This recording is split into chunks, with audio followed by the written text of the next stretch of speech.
C'est en véritable chef de guerre que Volodymyr Zelensky est venu galvaniser ses troupes présentes sur le front. Notre peuple est le peuple de tous. C'est pourquoi je suis fier de vous serrer la main et de savoir que vous serez là en cas de menace. Gloire à l'Ukraine. Un chef de guerre devenu pour ses soldats une icône. Pas étonnant alors de voir des militaires posés à ses côtés le temps d'un selfie.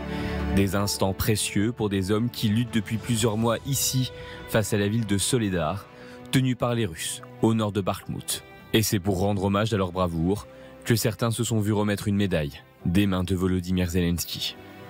J'ai eu l'honneur de récompenser les meilleurs, de remercier tout le monde, chaque brigade, pour leur bravoure, leur courage et pour les résultats obtenus pour le bien de l'Ukraine. Mais face au commandement des opérations sur le terrain, le chef de guerre a changé de ton. Un sujet important est la façon dont les commandants peuvent gérer leur personnel. La motivation des guerriers, leur formation, les effectifs des unités. Il y a beaucoup de problèmes dus à la mauvaise performance des commissions médicales militaires. Les commandants militaires devraient s'occuper de la guerre, pas de la bureaucratie.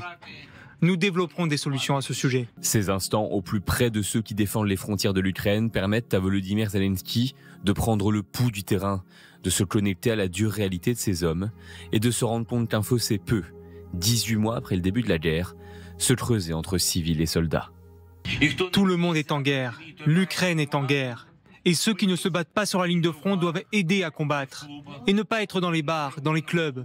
Ne pas faire des courses de rue ou ne pas consommer de manière ostentatoire. Mais aider les guerriers d'une manière très spécifique. L'intérêt de l'Ukraine est la priorité. Les autres intérêts, ou même le nôtre, ce sera pour plus tard lorsque nous aurons gagné. Une leçon de morale est mise depuis son avion pour fédérer la nation et pour que chaque citoyen n'oublie pas ce qui se joue sur le front.